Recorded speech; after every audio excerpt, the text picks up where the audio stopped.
program tuula tusome nate egguse YouTube TikTok teekamu tuula tusome tuba butoola obw'amalusu n'eddooko oli tuli katabo akambayiwa ow'abayizi owalabye eki Magoba ye muwandiisi munnakyalo akwata ssente empya n'enkadde muzzukulu wa Mugema nze ndibo ate okutuusaako puroguramu y'olunaku olwaleero wankyayira ki twagimaliriza bulungi ddala tuli ku ssula ey'ekkumi egamba nti obudde budda ku bunaabwo obudde budda ku bunaabwo munnange nkubuulira ki lwali lwakutaano lumu olw'eggulo Mbayiwa bwe yali anaatera okunnyuka yagenda okulaba nga ndibasa agobye olwamulabako emmeeme n'emukyemukabettwa mu kaseera ako mu nsawo ye yali asigazzaamu ennusu 5 zokka ziti ze yali yeewoze ku muvubuka muliraanwa we nga zaakwekuubisa ku lunaku olwo ekyemisana yali alidde kawayi ka muwogo akawolu ke yalazze nako ng'ava eka n'anywerako n'ekikopo ky'amazzi bwe yali alya yamala kweggalira mu woofiisi ng'atya nti si kulwa nga bamugwako ng'ali ku buwogo afenkenya n'aswala emabegako nga Mbayiwa kyajja afune ssente ze yatunda mu mbuzi yalinga aduulira nnyo banne abaaliranga ku bifugi bya woofiisi wabeerangawo abakyala abaaleetanga emmere ku bigaali ng'enyookana mu maseffuliya amanene baaleeterangako n'essowaani eza paasi kyokka nga tezimala kubuna bantu bonna mulundi gumu kale abaagendanga okulya emmere baagisimbiranga nnyiriri eyasoose bwe yamalanga okulya essowaani kwaliridde ng'abakyala bagyolezaako mu mazzi awo ate nga bagiwa omulala ng'ekyatonnyolokoka n'amazzi gaayo bangi emmere eyo baajagalanga nnyo kubanga okusooka yabanga nfumbe bulungi nnyo era nga mboobize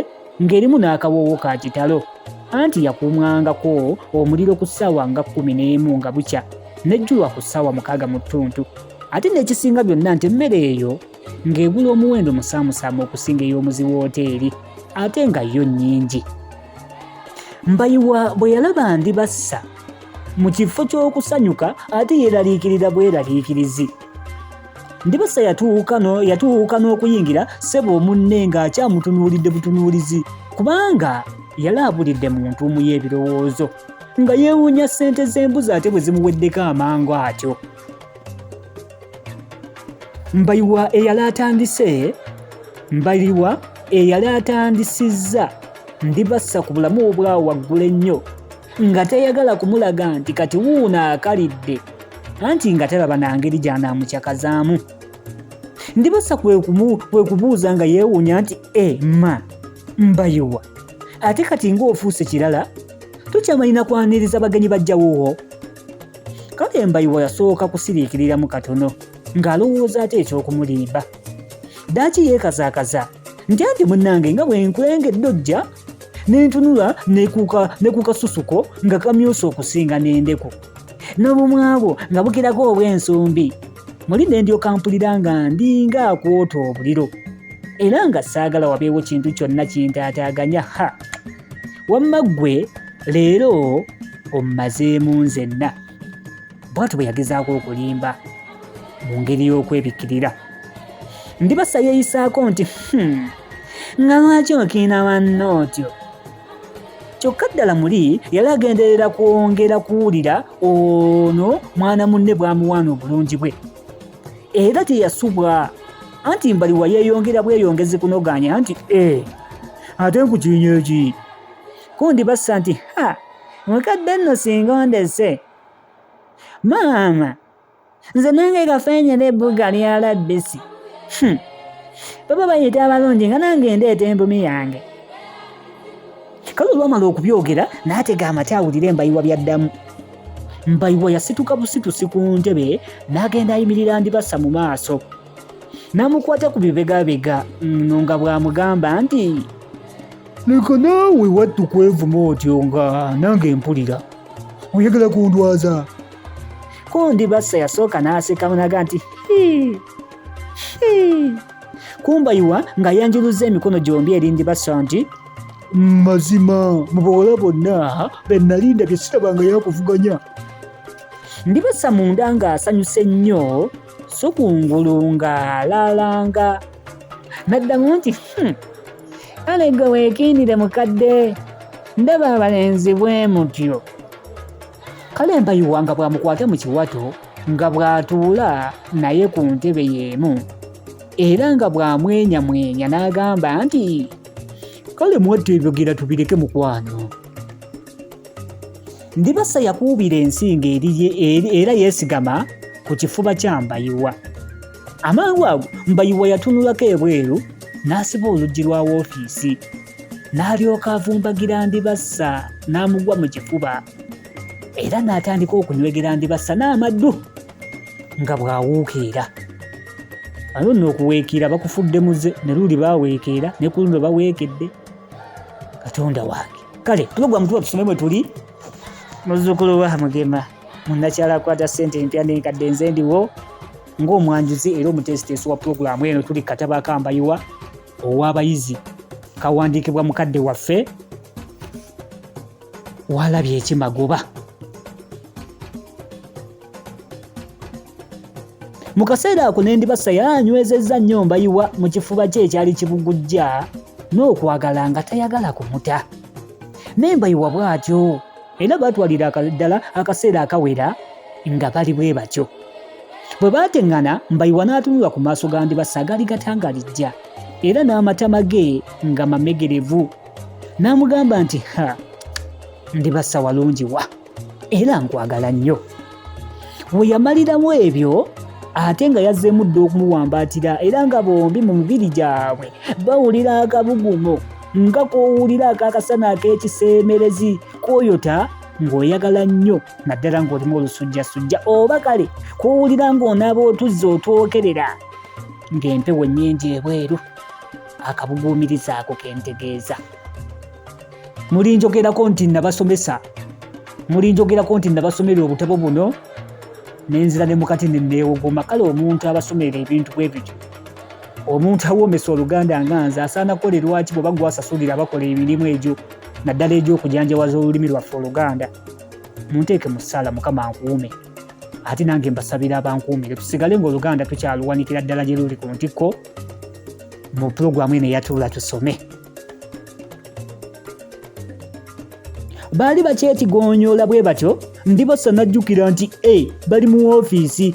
Olwo n'agezaako okwetakuluza ku munne yalinga akabaani ku ndongo nga bw'amugamba nti owange leka nawe abantu bajja kutusanga. Nga bw'atyo bw'agamba Ndibasa ko Mbayiwa nti oba batusanga batusange, ndaba bino abantu bye basiiba bakola. Lwaki tubeera abakuusa ate nga kino kiri mu butonde bwa buli muntu? Kale Ndibasa yayimuka ate ne Mbayiwa nga bw'amugoberera n'agamba nti weewaawo kye tukola kya buntu naye munnange wabaawo ebintu ebimu abantu bye batasuubirwa kukolera mu woofiisi. Byali bigambo bya Mbayiwa bya Ndibasa. Mbayiwa ng'agezaako okuwambaatira munne kyokka Ndibasa nga bw'ayirwanako yeetakkuluze n'addamu nti nze obwo obukuusa bwe saagala. Mbayiwa ekintu bwe kiba ekirungi kiba kirungi oba okikoleddewo oba wa. Kale mu ngeri y'emu bwe kiba ekibiira kiba kibi awatali kufa ku kifo oba kale ku kiseera bwe kiba kikoleddwa. Ndibasa teyasobola kwefumiitiriza Mbayiwa bye yali ategeeza. Kale okussa ekifundikwa ku byonna ng'agamba Mbayiwa nti wiikendi eno nzize kugimalawo ontwale mu nju yo gye waŋŋamba. Gamba muno nti kaweddemu. Mbayiwa olwawulira ebyo n'abanga gwe bafumise effumu era Ndibasa n'atandika okwetakula ku kalivu nga bw'alowolereza ate ekyokuddamu okutuusa lwe yaddamu okubuuza nti kazze ogambye wiikendi eno? Ko Ndibasa nti ye. Mbayiwa n'amulimba nti munnange okujja ewange sandigaanye naye abakadde mu kyalo bampandiikidde ebbaluwa nga banneetaaga nnyo. Nja kugenda enkya ndidda ku Sande. Ndibasa yaddamu nti osi abakadde nabo bali awo bakwonoonera wiikendi yo. Ndaba be beeguya ggwe oba kale balina kye beetaaga okubayambamu be balina okujja eno. Gira ggwe ne tugenda mu sineema mukwano. mbu mukwano gwange yannyumiriza nti ekifaananyi ekiri mu Parks Cinema kinyuma nnyo. Ate enkya tugende mu mazina mu kirabu y'ekiro Florida. Ate kuno ku Sande bagambye nti mu kizimbe ky'emizannyo walibayo omuzannyo ogunyuma ennyo. Abo abakulu oba oyagala kale oligendayo ku wiikendi ejja. Katono omuwala musiru abatasaana na kuwasa yadde okuteeka mu maka. Ayeerowolezaako yekka nga tanalowooleza ku balala. Ayagala ebibi eby'ekikumbaavu biyitewo ng'abakadde tubawadde budde. Atalina budde bwonna bw'awa bakadde ng'ayagala agende mu bino ebyokwejalabya. Bw'owasa oyo oba otukoze bubi. Ekyo kyokka ne bomba nga mubaddemu n'essubi kasita ayogera bw'atyo bakadde bange n'atabawa kitiibwa. N'abafuulanga ekitalina mugaso. Awo nze wenkome okutegeera. Kyemanyi nawe olowooza nga nze. Naye bwe yawukanyeeko ku ffe, nawe oli wandowoozayo. Kale olw'okuba nti Mbayiwa yali amanyi nti talina waayimiridde mu bya ssente, yagugubira ddala nti ateekwa okugenda mu kyalo. Bwe batyo ne baawukana nga baabigo. Ndibasa n'atandika okufuluma muli ng'akiteebereza nti Mbayiwa atandise okumukyawa. Ndibasa yali atuuka mu mulyango, Mbayiwa n'amukwata omukono n'amugamba nti ambye Ndibasa nkwegayiridde nnyo. Nkusaba odde ku wiikendi ejja kubanga olwo nja kubanga siriiko yaye yenna. Ndibasa ng'agenderera okulumya Mbayiwa n'amuddamu nti baaba nange nsaaliddwa kubanga nange ku wiikendi ejja nsuubidde n'aba nfunyeeyo abali babanneetaaga abannumirirwa ennyo okusinga ggwe. Yakoogera mu ngeri y'okumukoona. Olwo n'afuluma ng'alinga atafaayo so ng'ayagala kuwulira Mbayiwa kyaddamu alyoke ategeere obanga akatego ke kakwasizza. Mbayiwa ng'ajjula nakukaaba bambi maziga musajja wattu. Yaddamu nti wattu nsonyiwa. Nange sandiyagadde kukwabulira naye naawe okiraba. Nawe abakadde obamanyi. Kale Ndibasa yawujja omukono gwe ogwa ddyo ng'aguzza eri Mbayiwa. N'anyogeza n'ekkabyo lingi nnyo nti nze sibamanyi.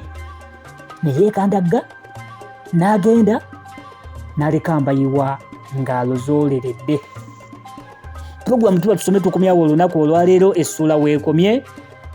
Esuula egamba nti obudde budda ku bunaabwo. Kituufu buzze ku bunaabwo bigenda kuggwerawa. Tubirinde mu ssuula egenda okubanga eddaka ey'ekumi egamba nti kyosiga kyokungula. Kyonna ky'oyize ekikunyumidde oba kale ekikutteko ennyo teekawo komenti. Awo tovangako nga totaddeewo komenti. Kiba kiraga nti ogoberera ate osiima. Muzzukulu wa Mugema munnakyala akwata ssente empya n'enkadde mbasiibulidde wano awangaale Ssaabasajja Kabaka.